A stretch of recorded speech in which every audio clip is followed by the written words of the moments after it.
Bonjour et bienvenue pour cette 4e édition des lives de l'Académie, les lives de formation conçus pour vous, enseignants et conseillers pédagogiques. Je suis Marie Rejvar, donc directrice du développement institutionnel d'Academia, et on va aujourd'hui parler, accompagnée de nos 2 experts, du sujet de la motivation, un sujet central dans le processus d'apprentissage, bien sûr. Donc on va parler de comment elle fonctionne, mais aussi et surtout de concrètement comment on fait pour mobiliser ou remobiliser ses élèves. Et pour cela, on va dresser un panorama assez complet des meilleures pratiques. Ça va intéresser bien sûr les enseignants, mais ça va aussi intéresser les conseillers pédagogiques qui nous écoutent, puisqu'on sait que vous êtes face à des parents qui bien souvent pointent du doigt le manque de motivation. Donc on va essayer de vous donner des pistes de réponse aussi pour les parents. Donc j'ai le plaisir d'accueillir aujourd'hui Nathalie Anton. Bonjour Nathalie. Bonjour Marie. Nathalie est professeure de lettres en collège-lycée et elle est aussi psychologue pour adolescents. Et elle est aussi l'auteure de plusieurs livres de référence dans le domaine de la motivation, notamment Non, votre ado n'est pas feignant et Le potentiel caché de votre ado.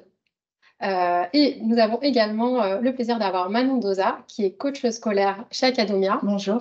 Bonjour Manon, et qui est formée également au fonctionnement des apprentissages. Merci à toutes les deux d'être là aujourd'hui, d'avoir accepté notre invitation. Je vais dire quelques mots pour les personnes qui nous écoutent du fonctionnement du live. Donc ça va durer environ 1 heure. Et bien sûr, je vais poser moi des questions à nos invités, mais vous pouvez bien sûr poser les vôtres. C'est vraiment toute l'idée de ce format. Donc vous pouvez les poser via l'onglet Conversation qui se trouve en haut à gauche dans Teams. Et toutes les 10-15 minutes, je regarderai, vous me verrez regarder mon téléphone pour relayer vos questions à nos intervenantes. Donc n'hésitez pas. Donc, pour entrer dans le vif du sujet, on va parler de la motivation parce qu'on sait que c'est vraiment au centre du processus d'apprentissage. On va voir comment ça fonctionne, les bonnes pratiques à avoir avec les élèves, que ce soit au primaire avec toi, Manon, et plus tard au collège-lycée avec toi, Nathalie. Peut-être pour commencer, Nathalie, est-ce que tu peux nous définir ce qu'est la motivation? Quels sont les facteurs aussi qui l'influencent? Alors la motivation, c'est ce qui nous pousse à aller vers un but. C'est un peu un moteur en fait qui nous fait avancer, et j'utilise le mot moteur à dessein parce que ça vient de la même famille. L'étymologie est la même, un verbe en latin qui est movere, qui veut dire avancer, bouger, se mouvoir. Et un élève qui est motivé, on utilise des expressions comme le fait qu'il soit dynamique, qu'il ait de l'entrain, qu'il ait de l'allant, qu'il progresse. Alors qu'un élève qui est démotivé, on va plutôt dire que c'est un élève qui stagne, qui est passif, qui est à l'arrêt, qui se détourne, si on prend cette métaphore donc, du cheminement, qui se détourne des apprentissages, voire qui parfois peut régresser. Les facteurs de démotivation, il y en a plusieurs. On peut en citer 3. C'est le fait de ne plus trouver de sens dans ce qu'on propose. On a parfois des élèves qui nous disent « mais à quoi ça va me servir en fait de ce que vous me proposez? Ça ne sert à rien. » Donc la perte de sens, la perte aussi du sentiment de compétence, l'impression que les objectifs sont inatteignables. Et troisième facteur de démotivation, c'est la perte de plaisir. Un élève peut s'ennuyer, il peut avoir peur, il peut travailler sous la contrainte, il peut être trop stressé. Et cette absence de plaisir, en fait, va générer un infléchissement de sa motivation. À l'inverse, qu'est-ce qui peut être facteur de motivation? Il y a des facteurs qu'on appelle des facteurs de motivation externes, on appelle ça extrinsèque, c'est-à-dire la recherche d'une récompense. Une récompense qui peut être un compliment, mais qui peut être aussi une bonne note, qui peut être un cadeau, de l'argent, l'autorisation de sortie, une autorisation de sortie plus tardive. Autre facteur de motivation extrinsèque, c'est le fait d'éviter une punition aussi, hein, ça fonctionne plutôt pas mal. Et puis, il y a des facteurs de motivation qu'on appelle des facteurs de motivation intrinsèques qui correspondent au plaisir qu'on peut trouver à effectuer une tâche en soi. Plaisir, par exemple, d'apprendre des choses nouvelles, de satisfaire sa curiosité, le plaisir d'être absorbé dans une tâche et de pas voir le temps passer, la fierté d'avoir accompli quelque chose, de résoudre une énigme. Et si ces facteurs de motivation qui sont externes et internes sont constamment, comment dirais-je, en interaction l'un l'autre, c'est-à-dire qu'on peut prendre le plaisir de résoudre une équation et en même temps avoir envie d'avoir une bonne note, je dirais qu'il faut essayer de favoriser la motivation interne parce que c'est celle qui permet aux élèves de travailler de manière autonome et dans la durée surtout. Merci beaucoup. Et est-ce que ça fonctionne pareil, quel que soit l'âge? Alors, voilà, le principe de motivation en général, effectivement, ça fonctionne même pareil à l'âge adulte. Après, forcément, chez les plus jeunes, c'est un peu en construction. Donc, effectivement, on voit que chez les enfants, la curiosité, elle est vraiment innée. C'est quelque chose le moteur et l'action, il est au cœur de tout, puisque souvent, ils sont très enthousiastes à l'idée de faire les choses et ils s'intéressent davantage à la tâche en elle-même.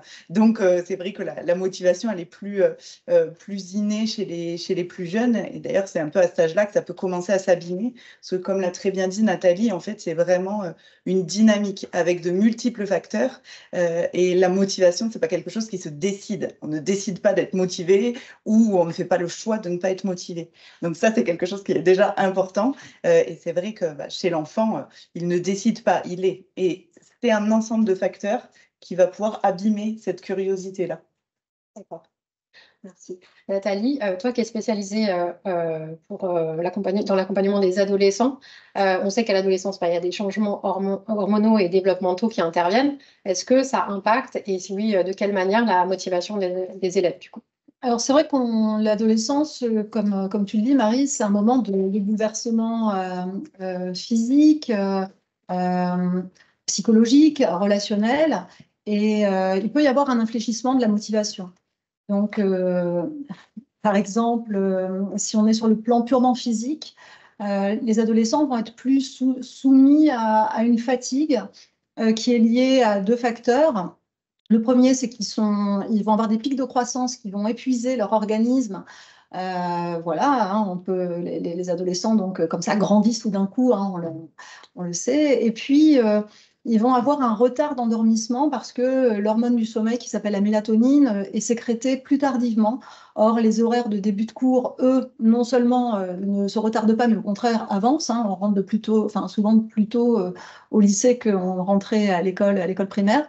Et alors même qu'ils auraient besoin on va dire, de 10 à 8 heures de sommeil par jour, en moyenne, ils dorment plutôt 7h30. Donc la fatigue, physiquement, si vous voulez, qui les frappe, risque de les démobiliser parce que quelqu'un qui est fatigué n'arrive pas à se concentrer, n'arrive pas à avoir une attention soutenue, n'arrive pas à mémoriser. Puis on a vu que, comme disait Manon, c'est une dynamique, la motivation. Donc c'est comme si finalement ils avaient plus d'essence dans leur moteur. Ça, c'est sur le plan physique. Sur le plan des bouleversements corporels, parfois ça peut induire aussi le fait que les adolescents se sentent mal dans leur peau. Et ils vont avoir des préoccupations qui vont un peu les mobiliser et occuper tout l'espace psychique, ce qui fait qu'ils auront plus de disponibilité pour autre chose, pour se lancer dans les apprentissages. Surtout s'ils perdent un petit peu en estime d'eux-mêmes, en confiance. Il faut un peu d'estime, un peu de confiance pour essayer d'apprendre. Et enfin, en ce qui concerne les remaniements relationnels, je voudrais juste pointer deux éléments. Le fait que, contrairement aux enfants, les adolescents vont moins travailler pour faire plaisir aux parents ou parce qu'ils ont envie de leur obéir. Ils vont essayer d'aller de plus en plus vers l'autonomie, et l'autonomie peut avoir quelques ratés. Donc, avant que les parents s'en rendent compte, il peut y avoir une baisse des résultats et l'adolescent va peut-être se démotiver.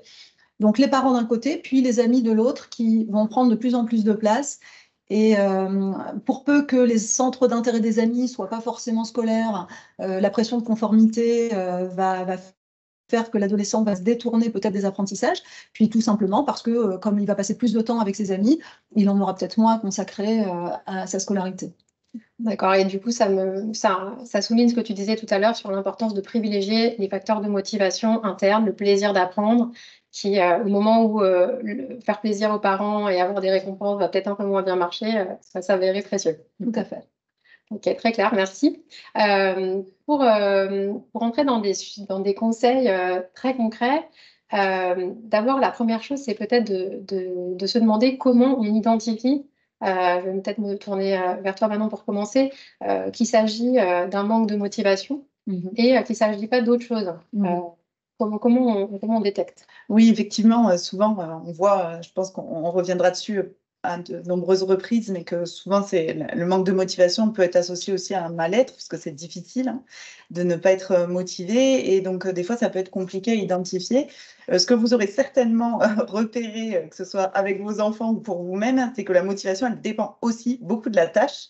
Et qu'un enfant qui va être hyper motivé pour aller jouer avec ses amis ou jouer au jeu ou voilà, toute autre tâche autre que l'école, qui va éprouver de la joie, de l'enthousiasme, qui va pouvoir s'engager vraiment dans d'autres tâches. Bon, on identifie à ce moment-là que effectivement le manque de motivation, il est vraiment lié à quelque chose qui va être scolaire. Et à ce moment-là, voilà, il faut engager le travail à ce niveau-là. Je pense que ça, tu seras mieux placé que moi pour le dire, mais qu'effectivement, si il y a quelque part une perte de goût pour l'ensemble des activités, on n'est plus sur quelque chose qui est du registre psychologique. Tout à fait.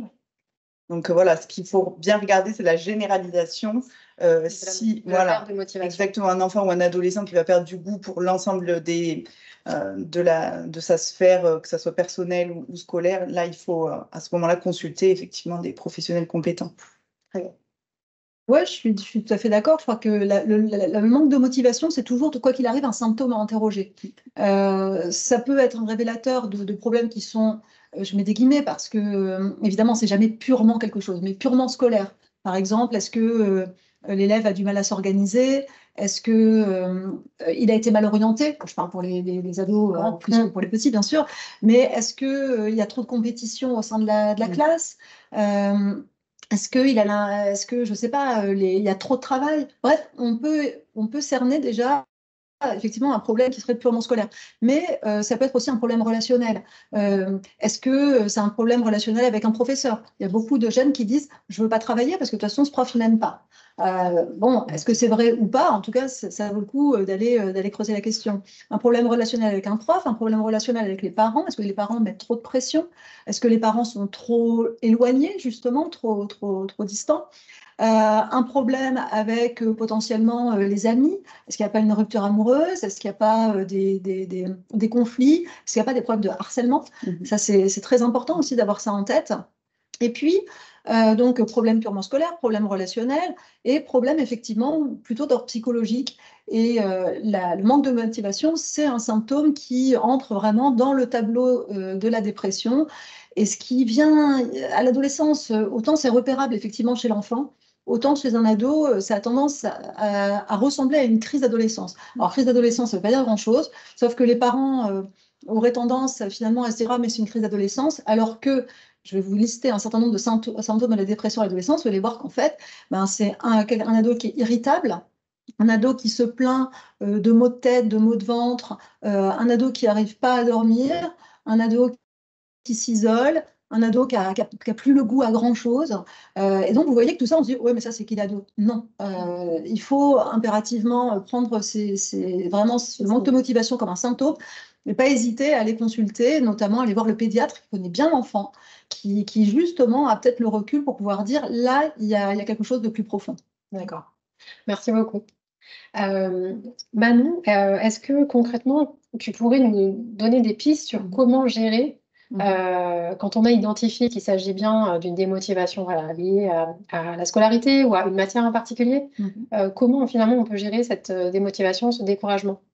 Je crois que dans un premier temps, comme on le disait, en fait, le manque de motivation chez un élève, c'est forcément quelque chose qui le met en souffrance. On ne peut pas être bien dans ses baskets en étant complètement désengagé en fait de son travail scolaire. Donc, je crois que la première étape déjà, c'est accueillir ça, questionner. Nous, en tant que professionnels, on le voit beaucoup, d'entendre en fait cette démotivation. J'entends que tu es démotivé. J'entends que ça doit être compliqué pour toi. Ça, souvent, l'élève, il y a déjà, ne serait-ce que physiquement, quelque chose qui se passe avec l'élève du fait d'entendre. Je sais que ça se passe comme ça pour toi et je sais que c'est difficile à vivre. Donc déjà, une fois, ça ouvre la porte, une fois qu'on a dit ça, et de vraiment l'entendre et la questionner, c'est exactement ce que tu disais, c'est aller chercher, remonter un peu le fil de qu'est-ce qui s'est passé. Je disais tout à l'heure que les enfants, de manière innée, sont curieux, donc à un moment, c'est quelque chose qui s'est abîmé. Tout le monde est motivé intrinsèquement. Donc, qu'est-ce qui a été abîmé la motivation? Et là, on va aller questionner le parcours de l'élève, effectivement, tout ce que disait voilà, Nathalie, la sphère relationnelle, de la réussite, de l'image que l'élève a de lui-même. Des compétences, de la vision qu'il a de ses propres compétences, parce que tout ça est vraiment à questionner. Souvent, un élève qui se dit nul en maths, voilà, il est parti du principe qu'il était nul en maths, donc de toute façon, il va reproduire un peu ce schéma-là. Donc ça, c'est à questionner, parce qu'une fois qu'on sait un peu d'où ça vient, on peut agir plus facilement dessus. Et est-ce qu'il y a des erreurs à éviter face à un élève qui serait complètement démotivé? Je crois que déjà, étant donné que c'est pas quelque chose qu'il décide, je crois que ce qui est important, c'est d'éviter de sanctionner ça. Donc, c'est-à-dire qu'on voit effectivement beaucoup de parents d'adultes, parce qu'ils sont désarçonnés, fâchés, punir de ce manque de motivation, sauf que déjà, c'est quelque chose de compliqué. Et je crois que il y a des choses à éviter, c'est le mais, parce que souvent, le parent va dire, oui, bah là, tu as fait un effort, mais là, vous annulez toute possibilité de s'en sortir derrière ça. Donc, je crois que ce qu'il faut éviter, c'est de nourrir la peur de ne pas y arriver, etc. Alors, si on nourrit la confiance, à l'inverse, il y a quelque chose qui peut s'ouvrir et se réenclencher plus simplement. Il y a une question qui nous est arrivée, c'est un enseignant qui demande comment on s'y prend pour développer le plaisir d'apprendre face à un élève qui n'aime pas notre matière. Donc là, on est vraiment sur un sujet un peu plus pointu d'une matière qui est devenue rébarbative peut-être au fil du temps pour cet enfant ou qui est nouvelle pour lui, mais à laquelle il a du mal à s'intéresser. Comment il peut s'y prendre ou elle peut s'y prendre? Eh bien, peut-être déjà en se disant qu'il faut se poser un cadre qui soit sécurisant, c'est-à-dire quels sont les objectifs, où est-ce qu'on va, dans quel but. C'est-à-dire que nous, enseignants, parfois, on a l'impression que ce qu'on va proposer est forcément va de soi, en quelque sorte, alors qu'il faut peut-être tout simplement essayer de rappeler les raisons pour lesquelles on s'engage dans cette tâche, redonner du sens. Et puis montrer que un objectif qui est clair, qu'il va y avoir des points d'étape, que l'élève va pouvoir avoir, comment dirais-je, des ressources vers lesquelles se tourner s'il est en difficulté. Donc un cadre voilà, qui sécurise, un cadre qui valorise, comme l'a dit Manon, c'est important de se rappeler que on a tendance, quand on est enseignant, à pointer l'erreur. Or, je le sais, puisque moi-même je suis enseignante, hein, donc j'ai tendance, quand je corrige une copie, souvent à ne noter que les choses qui sont fausses. Et il faut que je fasse un effort sur moi-même pour ensuite revenir en disant « Ah oui, très bien, intéressant, etc. » Donc, évidemment, j'espère que tout le monde n'est pas comme moi, mais vont penser effectivement qu'il faut valoriser les élèves, même sur les efforts justement qu'ils fournissent, et pas forcément sur le résultat final. Et puis, un cadre qui soit plaisant, c'est-à-dire que, voilà, on n'est pas tous obligés finalement de trouver du sens à la tragédie classique, mais on peut avoir un exercice qui soit plaisant, par exemple le fait de jouer une scène. Vous voyez, donc c'est-à-dire que c'est pas forcément la matière en soi qui n'est pas attractive. Comment dirais-je, on peut même au sein d'une matière, d'une discipline qui n'intéresse pas en soi, trouver des activités qui peuvent relancer la motivation. Absolument, puis être aussi concentré, et ça va faire partie des choses à mettre en place aussi pour relancer la motivation, de s'intéresser aux compétences développées plus qu'à la finalité. On entend beaucoup d'enfants dire mais les maths, ça sert à quoi? Théorème de Pythagore, ça ne me servira jamais dans ma vie. C'est vrai qu'à l'heure d'aujourd'hui, ça ne m'a encore jamais servi, mais en tant que tel. Par contre, les compétences développées grâce aux maths, on le voit beaucoup en philo aussi, la philo, je vois pas à quoi ça sert, mais si, parce qu'en fait, ça apprend à penser. Donc oui, peut-être que vous n'arriverez jamais à replacer dans une conversation qui sont les stoïciens. Par contre, le fait de construire sa pensée, d'apprendre à raisonner, etc., ça, c'est quelque chose qui est important. Et en fait, c'est quelque chose que les enfants comprennent bien, de dire oui, ok, bon, peut-être que ça, tu ne t'en serviras jamais en tant que tel. Par contre, tu vas développer des compétences. Donc, on les intéresse à l'effort et plus au résultat. Et ça, c'est quelque chose de très important parce que ça, c'est quelque chose qu'ils comprennent très bien. Je vais apprendre quelque chose, en fait. Donc, c'est vraiment mettre en avant l'acquisition d'une compétence par l'effort, mais aussi mettre en avant et valoriser la réussite du processus quelque part d'être dans l'apprentissage, d'essayer d'y arriver, et pas seulement du résultat. Oui, et puis je pense que, comment dirais-je, il n'y a pas forcément une matière qui ne plaît pas. Je vais prendre l'exemple inverse. Imaginons par exemple qu'on me propose d'aller manger dans un restaurant 3 étoiles. Alors là, pour le coup, je me dis, on peut se dire, mais c'est génial, elle a forcément envie d'y aller. Bah, pas forcément, parce que je vais donner différents éléments qui, vous allez faire les parallèles assez évidentes avec les élèves et la motivation. Imaginons que je sois rassasiée. Je ne vais pas avoir envie d'aller au restaurant, quelle que soit, je veux dire, la qualité du menu. Eh ben, imaginons un élève qui soit mobilisé par des préoccupations, comme on le disait tout à l'heure, il n'a pas de disponibilité, il n'a pas de place pour apprendre. Imaginons dans ce grand restaurant, toujours que je me dise, j'ai pas les moyens, j'ai pas les ressources, j'irai pas. J'ai pas le temps parce qu'il y a un menu en 6 plats. Voilà, donc il faut aussi avoir du temps pour consacrer, pour pouvoir s'engager dans les apprentissages. Peut-être que, je sais pas, mon objectif, c'est de perdre du poids. Donc forcément, ça va aller à l'encontre de mon objectif. Si je suis végétarienne et que c'est un menu poisson et viande, ça correspond pas à mes goûts. Si j'ai l'impression que les gens qui fréquentent ce restaurant sont d'un standing supérieur, si je ne me sens pas à la hauteur, je n'aurais pas envie de rentrer dans ce restaurant. Donc, il ne faut pas non plus, en tant que professeur, qu'on se dise, ah mince, hein, c'est mon menu qui n'est pas assez alléchant. Parfois, il faut aussi se dire qu'il y a plein d'autres facteurs, hein, parce que c'est une rencontre. Et il y a plein d'autres facteurs qui font qu'en tant qu'enseignant, ben, le plat qu'on va proposer, le menu qu'on va concocter, on peut essayer de le rendre le plus appétissant possible, mais l'élève ne sera pas disposé à ce moment-là à le recevoir. Il ne faut pas capituler. Il ne faut pas se dire, jamais il s'intéressera à notre matière. Il ne s'intéresse pas encore à notre matière. Merci. Et il y a une autre question qui est un peu connexe qui est arrivée, qui dit qu'est-ce qu'on fait avec un élève qui semble motivé pendant le cours, mais qui, pour faire ses devoirs ou en soutien scolaire, en tout cas, dès qu'il est en dehors du contexte de l'école, semble perdre la motivation. Donc sur la partie finalement travail à la maison. Oui, souvent, ce sont des élèves qui ont besoin de soutien. Il faut se dire que quand un élève n'est pas motivé, souvent, il ne sait pas comment faire. Tu vas parler de compétences, c'est absolument ça. C'est-à-dire que l'élève, même s'il veut se mettre en action, il ne sait pas comment s'y prendre. C'est pour ça que c'est vraiment important et que votre métier, notre métier est extrêmement important parce qu'on va leur permettre, voilà, dans un cadre privilégié, de développer des compétences. Donc là-dessus, en tant qu'enseignant, ce qui va être très important, c'est de leur permettre pendant l'heure ou les 2 heures où vous êtes avec eux, de développer vraiment des rituels de travail. Donc, par exemple, pour les plus jeunes, on va vraiment, déjà, voilà, comment on se sent, poser le côté un peu émotionnel en début de séance et prévoir la séance. Qu'est-ce qu'on va faire? Qu'est-ce que j'ai décidé de faire aujourd'hui? Qu'est-ce que je fais en premier? Qu'est-ce que je fais ensuite? Quand j'ai une consigne, comment je vais m'y prendre? En fait, de vraiment créer des habitudes. Il y a un philosophe qui dit le secret d'action, c'est de s'y mettre. Bon, alors créons l'action et avec l'élève, en fait, créons une habitude. Si l'élève il a l'habitude de s'y mettre, ça sera beaucoup plus simple de passer à l'action. Et petit à petit, ça et d'autres facteurs, on va pouvoir relancer la motivation. Donc là, la ritualisation en séance, elle va être vraiment importante et aussi projeter l'élève à la séance suivante. Parce que il sait déjà ce qu'il va faire et quelque part, la semaine qui s'écoule entre les 2 cours, par exemple, elle s'inscrit dans quelque chose qui va être dans la durée. Et ça, pour l'élève, hop, ça commence. Et ne vous découragez pas, parce qu'en fait, faire prendre des habitudes à un élève, c'est long. Et il faut accepter aussi ce temps-là. Et ce n'est pas sur les toutes premières séances que tout de suite on va enclencher. Faites-vous confiance et faites surtout confiance à votre élève. On parle souvent aussi de l'exemple d'un enfant qui apprend à marcher.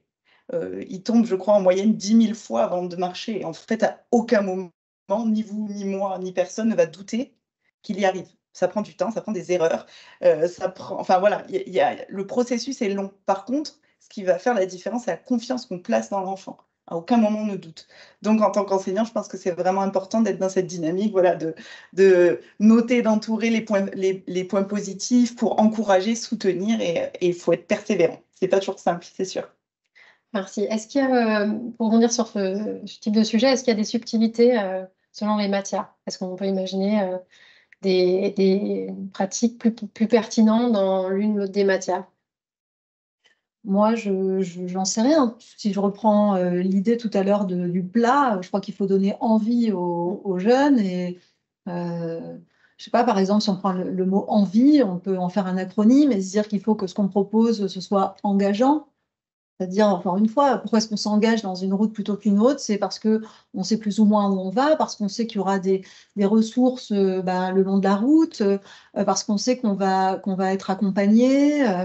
Voilà, le N, ça peut être un cadre ou un travail qui soit nourri, qui soit nourrissant, enrichissant, avec là encore une méthode qui soit donnée, avec des compétences qu'on va acquérir, un cadre qui soit valorisant. Je crois vraiment vraiment j'insiste beaucoup, hein, mais je crois qu'on est tous en phase par rapport à ça.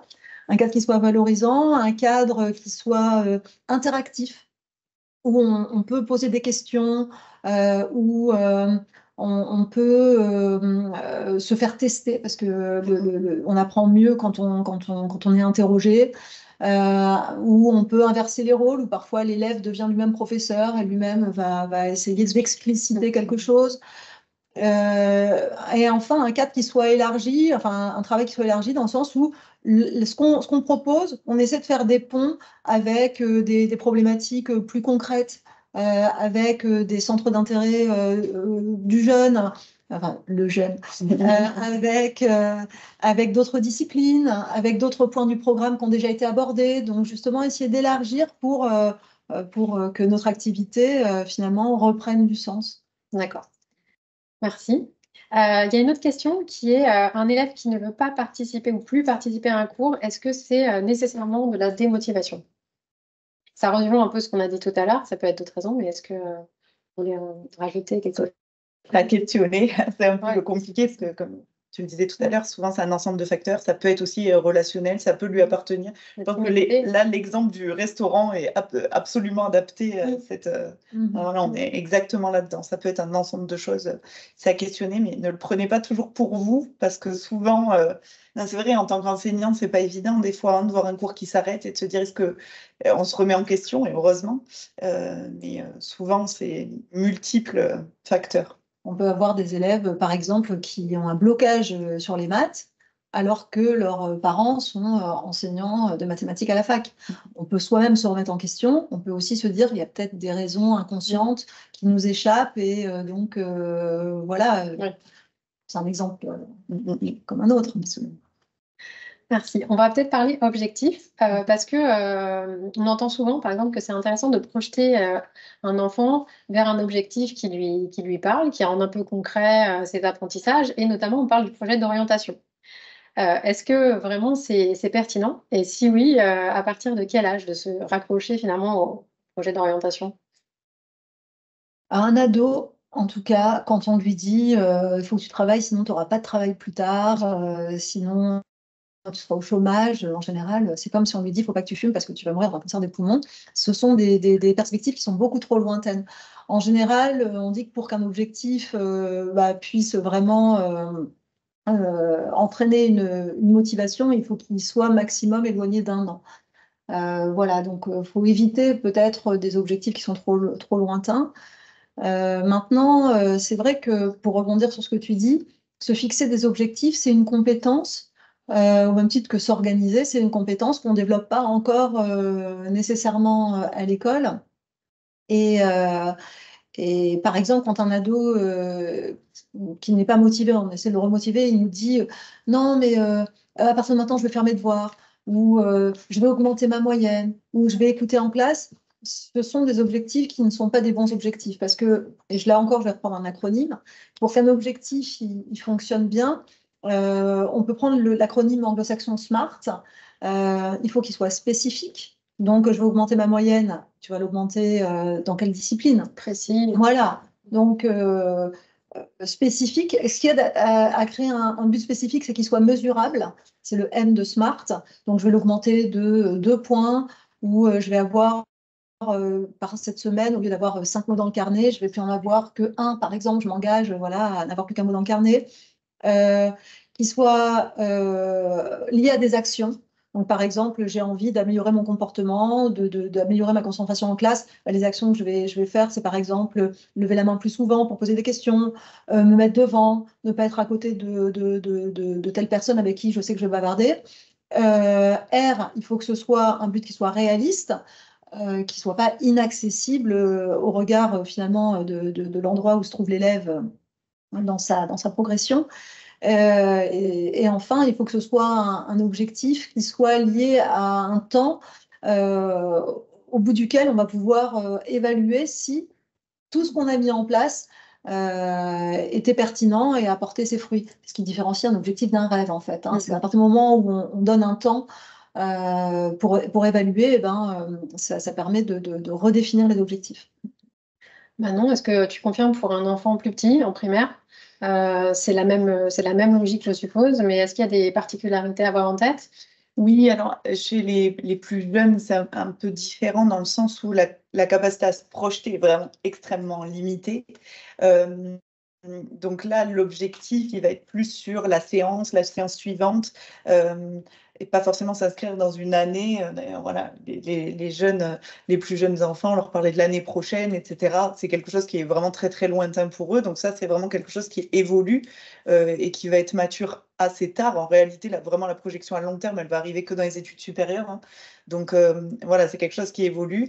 Mais pour des plus jeunes, on va être dans des objectifs vraiment à court ou très court terme pour voilà, engager la motivation.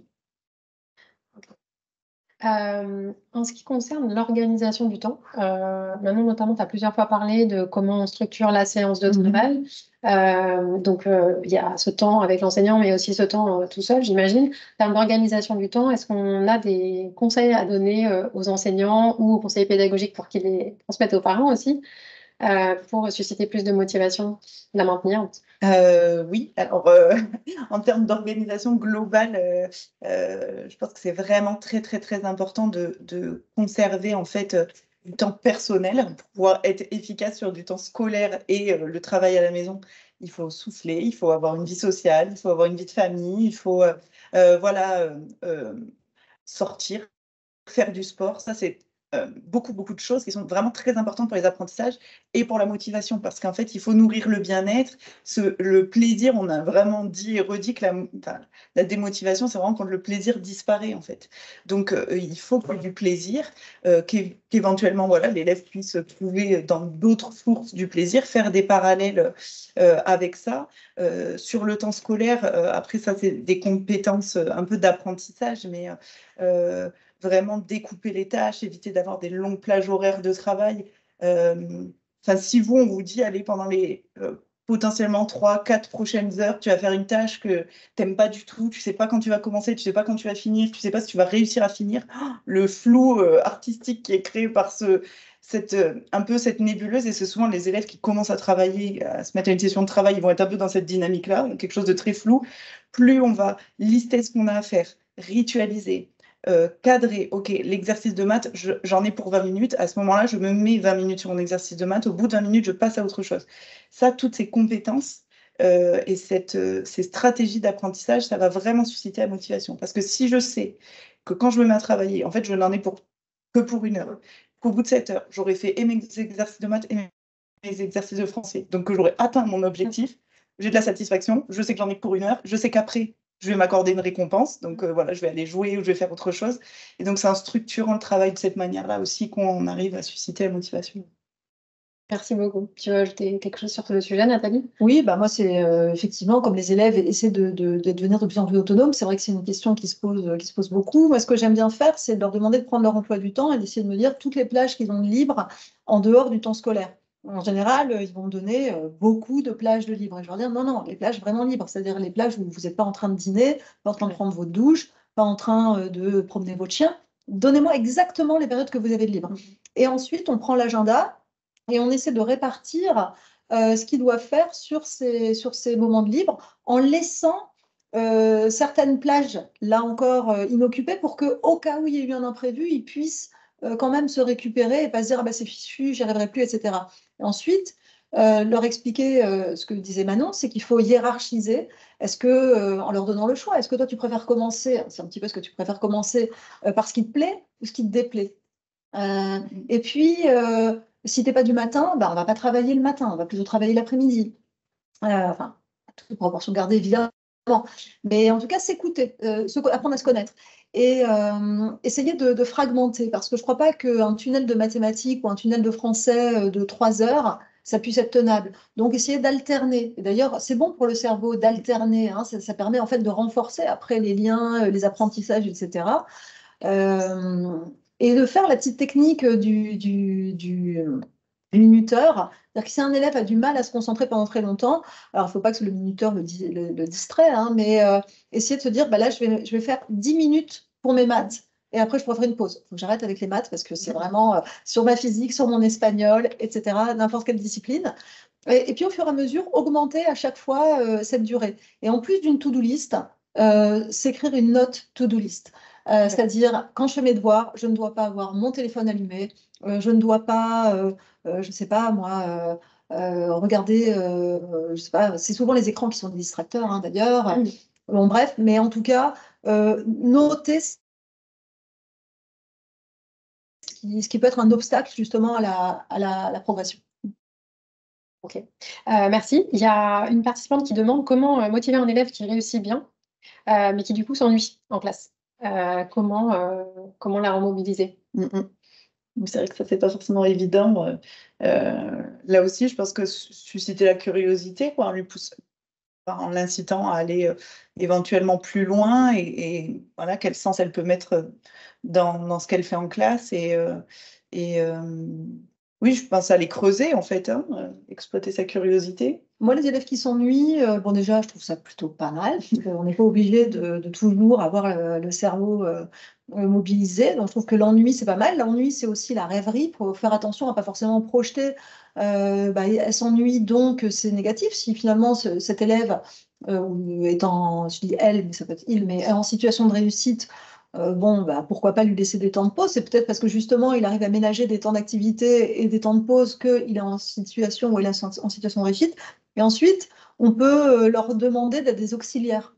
Quand un élève finit plus tôt et qu'il a réussi son travail, eh bien, plutôt que ce soit moi qui me déplace constamment dans la classe pour aller aider, bah, je peux lui proposer d'aller venir en aide à ses camarades et donc de lui donner, c'est plus mon exercice qui devient intéressant, c'est elle, le rôle qu'elle prend, ou lui, le rôle qu'il prend qui va du coup là où le remobiliser. Pour l'enseignante, Oui. il me semble. Oui. C'est aussi, j'imagine ce que ça peut être, ce qui sous-tend cette question, c'est l'élève a déjà de bons résultats et en cours avec moi, du coup, a du mal à être investi parce que il estime déjà que quelque part les résultats sont bons. Donc là, on voit aussi le problème qui peut être, peut-être que je m'avance, hein, mais qui peut être, et je sais que les enseignants sont souvent confrontés à ça, c'est du coup la différence d'objectif qu'il y a entre l'objectif de l'élève et du parent. Vous m'avez vu venir. Et ça, effectivement, l'élève, peut-être là, lui se dit, moi j'ai 14 de moyenne, ça me va très très bien parce que je suis en confort, en classe, je comprends et ça me va très bien. Mon parent veut 18, mais moi je m'en fiche, donc j'ai pas envie de donner plus pendant le cours. Et ça, oui, ça arrive et c'est à identifier aussi. Et je pense que c'est important de dire à l'élève, OK, j'ai compris que c'était ça, alors toi, quels objectifs vont te faire plaisir à toi? Et à ce moment-là, on va poursuivre cet objectif-là. Et là, on peut remobiliser l'élève, parce que là, l'élève, quelque part, est démotivé par rapport à l'objectif de son parent, parce que c'est pas son objectif. Là, ça fait partie des pistes à travailler aussi, c'est se réapproprier ses propres objectifs. Merci, Manon. On peut parler aussi de la peur de l'échec, parce que c'est quelque chose qui est en fait, et souvent, l'entourage peut pointer du doigt un manque de motivation, alors qu'en fait, l'élève ne se met pas à travailler parce qu'il a peur d'échouer. Et finalement, ne pas s'y mettre, c'est encore la meilleure façon de se protéger d'échouer. Il préfère avoir comme excuse, bah, c'est normal, je n'ai pas travaillé. Donc, tenant compte de ça, comment on peut aider les enseignants à présenter finalement l'erreur, parce que l'échec, c'est un bien grand mot, je pense, mais l'erreur comme une étape d'apprentissage d'une manière plus positive. Ben moi, ce que je leur dis aux élèves, c'est que s'ils ne se trompaient pas, j'aurais pas de métier. Voilà. Donc, de toute façon, c'est parce que les élèves se trompent qu'il y a des enseignants. Et que si les élèves savaient tout déjà, eh bien, on n'aurait pas besoin d'être là. Donc, il faut valoriser l'erreur. Je crois vraiment il faut la valoriser parce que Nous, en tant qu'enseignants, on apprend de l'erreur de nos élèves. Si on donne des tests, si on donne des contrôles, c'est justement parce qu'on veut voir où en sont nos élèves. Il faut aussi rassurer les élèves en disant que tous les élèves se trompent. Même les bons élèves, ce sont des élèves qui se trompent et qui se sont corrigés. D'ailleurs, notre cerveau apprend en se trompant. Donc, on ne peut pas apprendre si on ne se trompe pas.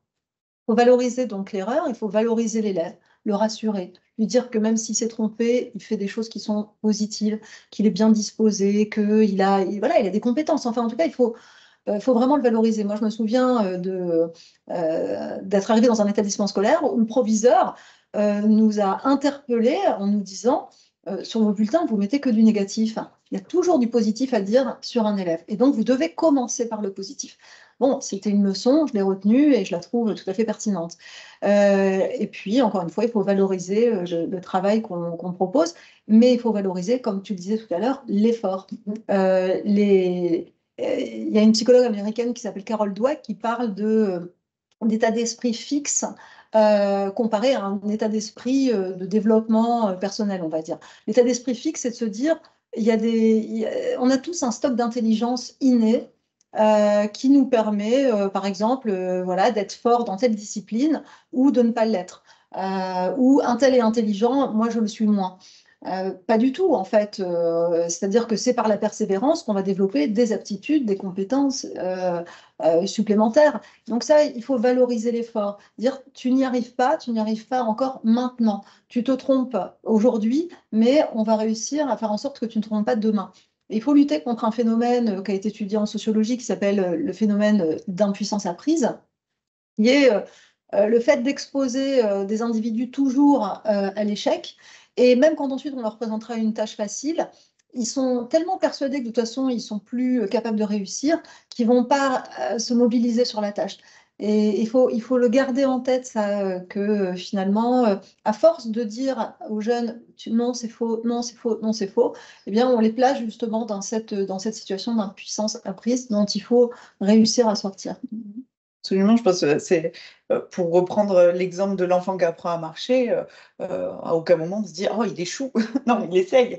Et je crois que c'est absolument la même chose, c'est exactement ça, c'est dédramatiser totalement l'échec, parce que l'échec il est indissociable de l'apprentissage.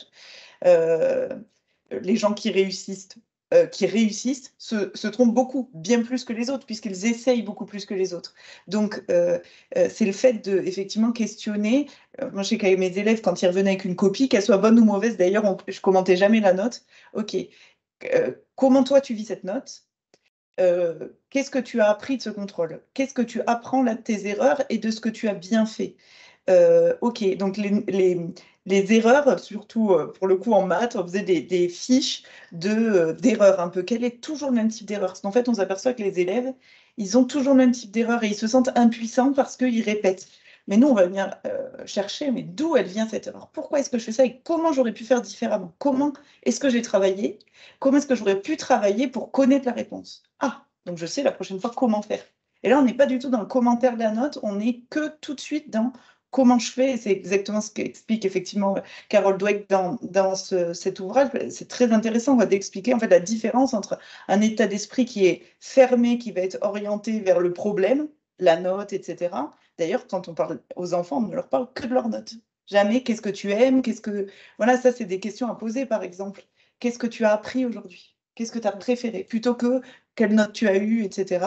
Là, tout de suite, on ne vient pas questionner la réussite ou l'échec, mais le processus, mais l'apprentissage, mais le plaisir. Et en fait, notre manière de les questionner, elle est très, très importante parce qu'il faut bien se dire que notre voix, quand on leur parle, ça va devenir la voix qu'ils ont dans la tête quand eux-mêmes se parlent.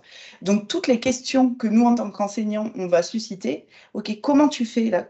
Comment tu peux t'y prendre? Comment tu peux faire différemment? Qu'est-ce que tu penses de ça? Ça, c'est toutes les questions qui vont se poser quand ils seront tout seuls chez eux à travailler. Donc, ayez confiance dans tout ce que vous faites au cours du cours et dites-vous, tout ce questionnement-là, il faut que je lui amène ce mode de questionnement pour qu'il puisse le reproduire une fois qu'il est seul et que voilà, il va travailler tout seul à la maison. Ça, c'est vraiment des compétences d'apprentissage qui sont vraiment très importantes.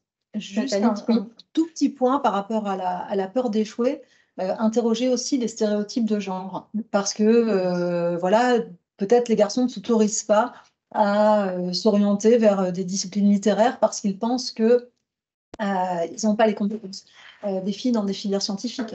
Ça, on le sait parfaitement.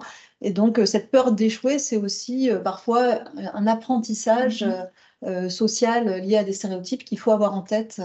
Et proposer peut-être des modèles Exactement. qui leur parlent. Tout à fait. Merci. On va peut-être parler des parents, du rôle des parents, puisqu'on sait qu'eux aussi vont avoir un rôle important. Il y a une question d'ailleurs qui est arrivée sur ce sujet-là. Alors, je ne sais pas si c'est une question d'une enseignante ou de conseiller pédagogique, mais quel rôle peuvent jouer finalement les adultes qui travaillent avec les enfants, en l'occurrence les enseignants, dans la collaboration avec les parents, enfin comment ils peuvent collaborer avec les parents pour que les enfants soient plus motivés. Comment travailler avec les parents finalement, que ce soit en tant qu'enseignant, même en tant que conseiller pédagogique, finalement, c'est... Oui, il peut y avoir une certaine défiance parfois entre les deux mondes, surtout les enseignants se méfient un petit peu des parents. Or, c'est bien dit dans le code de l'éducation, on est co-éducateurs et les parents sont les premiers éducateurs de l'enfant, donc c'est difficile de les tenir à l'écart. D'autant plus que en tant que parent, oui, eh bien, ils ont une connaissance beaucoup plus finalement étendue de ce qu'est l'élève. Donc nous, en tant qu'enseignants, c'est intéressant de discuter avec eux pour comprendre justement le profil du jeune. Quels sont ses goûts, quel est son parcours scolaire, est-ce qu'il y a est-ce qu'il y a des problèmes relationnels, est-ce que voilà, donc mieux cerner la personnalité du jeune, avoir un éclairage également sur le cadre de travail. Comment est-ce qu'il travaille? Quelles sont ses routines? Est-ce qu'il a des activités extrascolaires qui lui prennent du temps? Est-ce qu'il a des obligations? Aller chercher le petit frère, la petite sœur, par exemple, qui font qu'il ne peut pas forcément se mobiliser. Et donc, toutes ces discussions vont permettre de proposer des conseils. Par exemple, souvent, c'est l'histoire du téléphone portable. Par exemple, les parents ne savent pas vraiment, ils ont répété la règle. Et il suffit qu'on fasse alliance, qu'avec l'enseignant, eh bien, la parole du parent soit relayée. Et il peut y avoir des choses qui bougent chez l'enfant. Donc, c'est vraiment essayer de trouver au mieux comprendre pourquoi la motivation s'est infléchie et comment on pourrait faire pour que, aussi bien l'école, mais qu'à l'extérieur, eh bien, elle puisse repartir avec des conseils communs. Oui, ça, tu parles d'alliance. Je crois que faire équipe, c'est pas toujours simple, je sais, mais c'est important d'être dans cet état d'esprit de faire équipe, la famille, l'enseignant et l'élève, en disant, voilà, on a tous un objectif, c'est ton bien-être et ta réussite pour l'élève. Le tout, c'est qu'on intervient, on a chacun un champ d'intervention différent, mais on a un objectif commun, rappeler cet objectif commun et vraiment faire équipe. Et demander à la famille et à l'élève quelles sont les règles du jeu en fait dans cette équipe-là aussi. Je pense que co-construire le projet, c'est important, quoi. Et d'ailleurs, juste pour rebondir sur ce que dit Manon, à l'adolescence, il faut justement que les parents n'hésitent pas à se tourner vers l'école quand leur enfant est en difficulté ou quand eux rencontrent des difficultés avec l'enfant, parce qu'on a beaucoup de parents qui deviennent des professeurs particuliers de leur enfant. Ils ont une journée professionnelle déjà et quand ils rentrent, ils se mettent à faire les devoirs avec l'ado. Et malgré cette bonne intention, en fait, ça va être contre-productif parce qu'on a l'impression que tout à la maison ne tourne qu'autour de l'échec de l'enfant. Je crois qu'il faut qu'ils arrivent à prendre justement du recul, à se tourner vers peut-être d'autres personnes pour pouvoir se dégager de cette relation un petit peu obsédante de l'échec dans lequel ils pensent que leur enfant s'est engagé.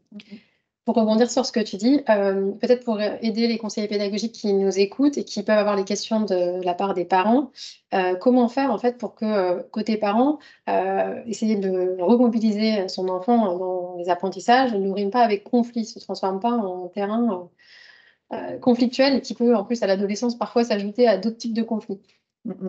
C'est vrai que ce que tu dis, c'est important, je pense, dissocier déjà la scolarité du reste de la vie. Et je pense que c'est ce qu'on permet avec les cours, avec le coaching. Moi, je sais que quand je coachais beaucoup d'élèves, je disais aux parents, je suis un peu le SAS, c'est-à-dire, moi, je prends en charge une partie de la scolarité et vous allez pouvoir gérer votre rôle d'éducateur et pas d'enseignant parce que en fait, en tant que parent, on n'est pas enseignant. Et ça, c'est quelque chose, je pense qu'il est important de comprendre. Et je crois que moi, le retour que j'ai le plus eu des familles que j'ai accompagnées, c'est on a retrouvé une vie de famille.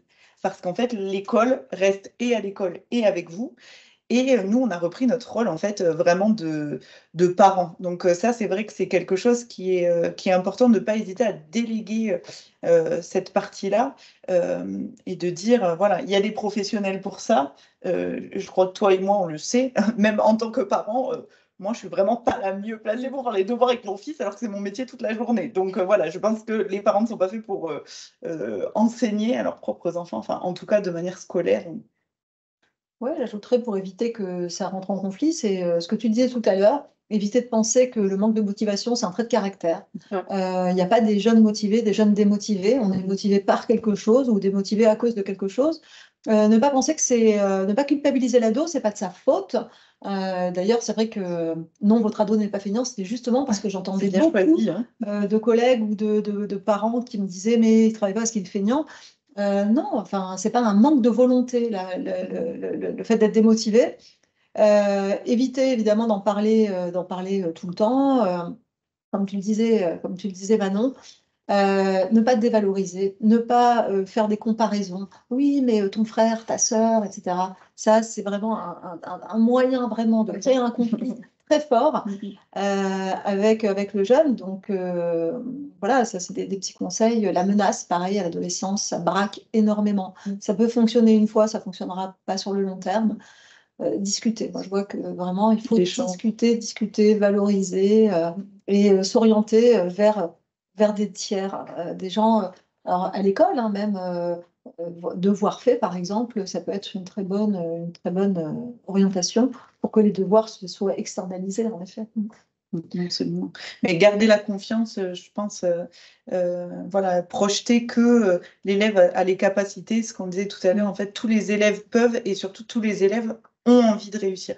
Ça n'existe pas un élève qui n'en a rien à faire, que c'est notre. On a l'impression, elle dit, ah si, moi je vous assure que moi, il s'en fiche, ça lui passe au-dessus. Ça n'existe pas, en fait. Ce sont des stratégies d'évitement. L'élève va montrer que voilà, ça lui passe au-dessus, mais c'est absolument faux. C'est qu'il se protège vraiment d'une situation d'échec qui est vraiment extrêmement compliquée à vivre. Donc, quand en tant que professionnel ou en tant que parent, on garde à l'idée que, OK, mon enfant, quoi qu'il arrive, il a envie de réussir et il peut réussir.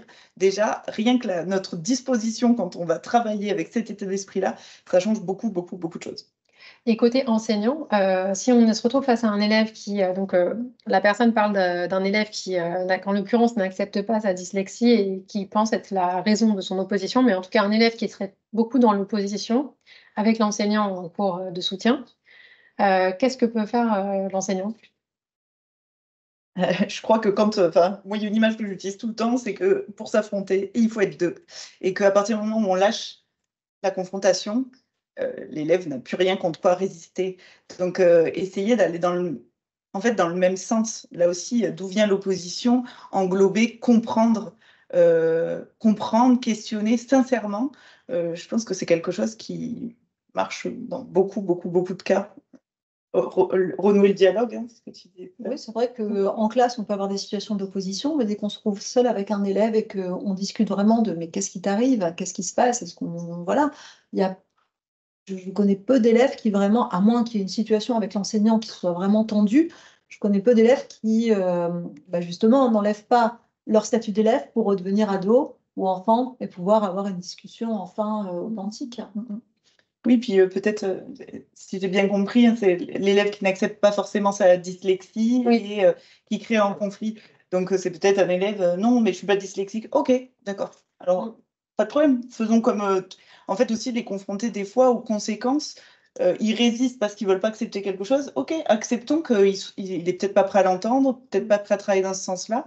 Et essayons d'aller dans le sens de l'élève et à un moment peut-être de l'amener subtilement à assumer les conséquences de son choix. Et l'élève comprend toujours mieux quand c'est lui. Il y a des élèves qui ont besoin de faire l'expérience. Ils vont avoir du mal à accepter et des enfants d'ailleurs, qu'on leur dise c'est comme ça. OK, alors laissons-les faire leur propre expérience. L'autonomie, c'est quelque chose qui est vraiment important dans la motivation aussi. C'est vraiment une des composantes. Merci. J'ai une question qui sort, à mon sens, un peu du sujet, mais qui est intéressante quand même. C'est un élève qui est bon, mais qui panique lors des devoirs en classe. Alors, Je pense que là, on sort peut-être un peu du sujet de la motivation. C'est peut-être plus la gestion des émotions et du stress en particulier, mais qu'est-ce qu'on peut conseiller à cet enseignant pour l'aider? Oui, là, on est plus de l'ordre de la gestion du stress, effectivement, parce qu'on n'est pas dans quelque chose qui s'apparente à la motivation. Bon, là, il y a des choses à mettre en place aussi. Souvent, voilà, la représentation qu'on a de la tâche ou de l'évaluation, essayer de questionner. Là aussi, la ritualisation, c'est quelque chose qui marche assez bien. Avoir un rituel, quand je m'assois à ma table, je fais toujours la même chose. Donc ça, c'est quelque chose en cours qui peut se travailler. De ritualiser le début du contrôle avec des gestes, d'une manière de traiter son brouillon, par exemple, parce que l'élève, du coup, en contrôle, va retrouver son habitude, une habitude qui est associée à une situation de confort, de bien-être, etc. Donc, tout de suite, le cerveau comprend, OK, c'est une situation connue, confortable, donc forcément, le sentiment de stress va diminuer. Mais en tout cas, voilà, ça, c'est quelque chose qui se travaille au long cours, mais qui n'est pas forcément du même ressort. Peut-être pour conclure, une dernière question sur les technologies. Est-ce que, bon, on les pointe du doigt pour rompre l'attention, en particulier les réseaux sociaux. Les réseaux sociaux, sur le sujet qui nous occupe aujourd'hui par ailleurs, bien souvent, ils présentent des exemples de réussite avec peu d'efforts, voire pas d'efforts. Donc ça, c'est pas très propice à la motivation. Mais inversement, est-ce que vous auriez des exemples de la manière dont les technologies, les applis ou autres, peuvent être favorables au maintien de la motivation, justement dans la structuration peut-être des séances de travail, ou de quelle manière ça peut être utile? Ben, oui, je crois qu'il ne faut pas les mettre à la porte, en tout cas de nos enseignements, parce que c'est une formidable source d'informations. Il faut apprendre en fait aux jeunes à s'en servir. En plus, c'est ludique souvent. Il y a la possibilité d'avoir des interactions assez dynamiques quand on travaille en groupe. Les élèves qui vont ouvrir un document commun, le professeur qui peut intervenir en temps réel sur ce que font les élèves. Donc, on sait que le retour sur l'erreur, justement, immédiate, fait que les élèves sont plus engagés et progressent davantage. Par conséquent, même dans le fait de présenter des exposés, d'avoir des supports qui soient clairs, à partir du moment où c'est un outil ça ne veut pas dire qu'ils savent l'utiliser totalement, mais à partir du moment où c'est un outil qui est plaisant pour eux, parce qu'il y a des images, parce qu'ils peuvent grossir, je ne sais pas, choisir la typo, le choix, tu parlais du choix, hein, c'est assez important, qu'ils peuvent interagir avec les camarades. Je crois que c'est effectivement une source intéressante, un support intéressant à utiliser. Ouais. Oui, à utiliser. Après, ça, c'est sûr que de toute façon, je pense qu'il vaut mieux absorber ça. Enfin, ils sont nés avec, ils l'ont greffé à la main, autant quelque S'en part servir. s'en servir. Il y a quelque chose que je constate beaucoup. Tu parlais des réseaux sociaux au début, donc c'est un peu différent de ce que disait Nathalie, mais voilà, effectivement, ils ont une représentation, beaucoup de réussite. Après, c'est un biais aussi, hein. Ils vont aller chercher à confirmer que le moindre effort amène de la réussite, donc ils vont aller suivre des comptes, avoir voilà, forcément des fils d'actu qui vont correspondre à ça, avec des profils de gens qui gagnent beaucoup, beaucoup d'argent, qu'on ne voit absolument jamais travailler. Donc ça, en termes de pour susciter la motivation, c'est pas vraiment ce qu'il y a de mieux. Par contre, il y a quelque chose qui est important, je pense, c'est de ne pas les culpabiliser. Je vois beaucoup, beaucoup d'élèves qui passent des heures sur TikTok, qui déjà perdent beaucoup de temps là-dessus parce qu'ils sont absorbés, sauf qu'il y a quelque chose une couche qui est venue se rajouter, c'est la culpabilité extrême, parce que maintenant, ils ont conscience que c'est néfaste. Sauf que ils se disent, bah voilà, je sais que c'est néfaste, je sais que c'est pas bien, je sais que je devrais faire autre chose, et pourtant j'ai fait ça. Et ça, pour l'estime de soi, c'est vraiment très compliqué. Et en fait, ils baissent complètement les bras et ils ont du mal à se mettre au travail. Donc voilà, faisons attention aussi à notre manière de leur présenter les choses et essayons de leur expliquer que c'est quelque chose qui n'est pas éliminé, mais à dompter. Ça peut être, voilà, la récompense. J'ai bien bossé pendant 1 heure et demie, mais voilà, je vais m'accorder une demi-heure, 1 heure. Par contre, voilà, quelque chose qui est timé parce que je sais qu'après, c'est l'heure du repas en famille et que, de fait, je vais couper. Voilà, ça c'est bien. En tant que récompense, c'est une bonne idée, ça leur permet de souffler. Le tout, c'est d'arriver à canaliser ça. Ah, merci beaucoup Manon pour cet ajout. Le moment est venu de conclure la conférence pour aujourd'hui. Pour ceux qui auraient rejoint le live en cours de route, on va avoir un replay qui va vous être envoyé par mail d'ici quelques jours.